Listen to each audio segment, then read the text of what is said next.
Thank you so much for being a listener. Today is a special episode to celebrate the upcoming Father's Day in many countries around the world. If you are a regular listener, you will have heard me talk to wonderful dad advocates around the world.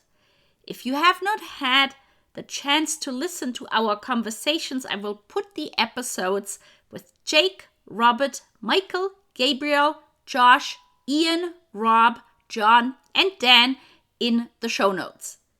Today, I will talk about these main topics. The recently published State of the World's Fathers 2021 report, the newly updated paternity leave law in Japan, and I will highlight 2 recently released books from fathers advocates. I will put the links to all the reports, articles, and books in the show notes as well. Starting with the State of the World's Fathers report. The just published 2021 edition is split in 3 parts. It looks at current men's involvement in care, the impact of COVID on unpaid care work, and then proposes 7 main action points to get to more equal unpaid care. One key takeaway is that at the current rate of change, the world is at least 92 years away from achieving equality in unpaid care work between men and women. A few positive highlights are the following quotes. Due to lockdowns all over the world, at a global level, men have been present in the lives of their children more than at any time in history. Between 35 and 80% of women reported their male partner increased his time devoted to unpaid care during the pandemic, according to a survey by UN Women in 47 countries. Also on the positive side, early data suggests that fathers living with their children were less likely to feel depressed or stressed during COVID-19 lockdowns, and many found increased meaning in their roles as caregivers. I highly recommend reading the executive summary and the full report, which includes examples of organizations and countries worldwide that offer best practice solutions. I'd also like to highlight a few of the action points. Action 5 is to promote an ethic of male care in schools, media, and other key institutions in which social norms are created and reinforced. I have had many conversations with my podcast guests about this, starting from ads and media in general, about the importance of portraying men as equal and competent caregivers. We hear a lot about encouraging girls to focus on STEM professions. Equally, there should be promotions of care and education professions for boys. Interestingly, the authors of the report have yet to find any efforts for the latter on a national level. If you know of a program in your country or region, I would love to know. Please contact me.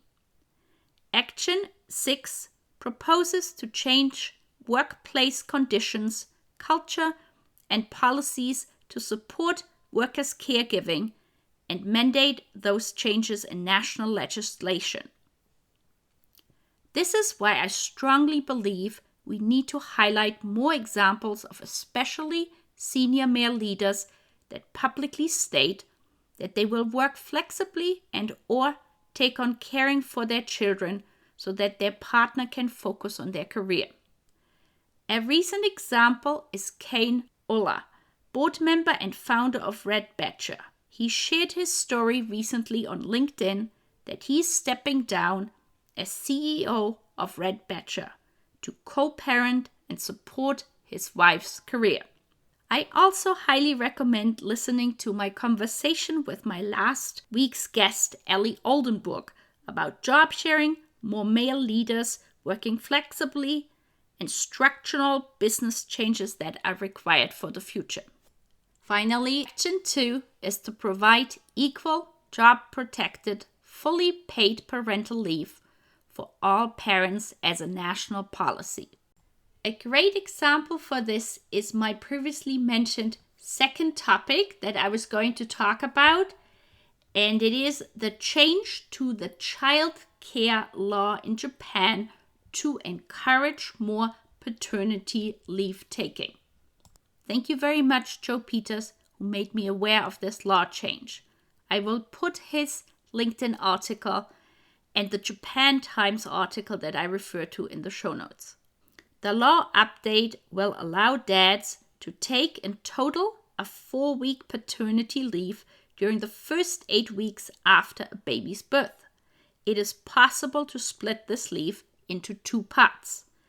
It also requires less advanced notice to apply for the leave.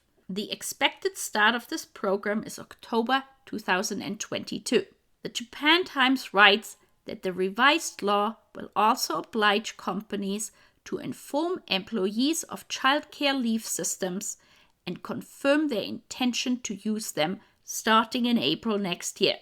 Companies with more than 1,000 employees will be required to announce the status of employees taking childcare leave from April 2023. I'm very curious to hear what the paternal leave situation is in your country and if there have been any recent changes to increase paternal leave uptake. Please let me know. Last but certainly not least, I would like to highlight 2 recently published books about dads. My guest of episode 33, Michael Ray, has written Who Knew?, where he's sharing his experience of being the solo dad to his daughter Charlie.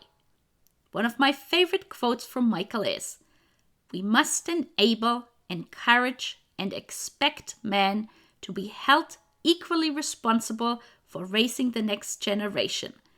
This will create the space and opportunity for women in the workplace and provide our children with the many unique and important benefits that an involved and present father provides." Elliot Ray just published Dad, Untold Stories of Fatherhood, Love, Mental Health, and Masculinity, where 20 dads, including him, courageously share their stories and experiences from being a stay-at-home dad, a gay dad, an immigrant dad, being bullied as a new dad at work, and many more to change old stereotypes. I put links to both books in the show notes. If you have other books that you could recommend to the topic of dads and parental leave and caring, please let me know. A few updates before I leave. I have recently received the ability to do a LinkedIn Lives. I will start having short live conversations with past and future podcast guests. My inaugural podcast guests, Irenka Krone and Nina Prochaska, will be talking with me in July on LinkedIn Live. If this and other episodes from Job Sharing and Beyond were valuable to you and you would like to support this podcast, I have recently started accounts on Kofi and Buy Me a Coffee. I will put the links in the show notes. A big shout out goes to Professor Dr. Eleonore Sui-Winkels for being such a wonderful supporter. Thank you very much for listening to this special episode. Next week, I will be back with a regular guest episode where we will be talking about skills and transferable skills. Happy Father's Day! Thank you so much for listening to the show. We hope you gained valuable insights and new ideas. To keep listening to future episodes, please head over to iTunes or your favorite player and subscribe and give it a rating. We would very much appreciate a review and for you to share it on social media, so more people can start innovating in how they offer employment. Until the next time, goodbye!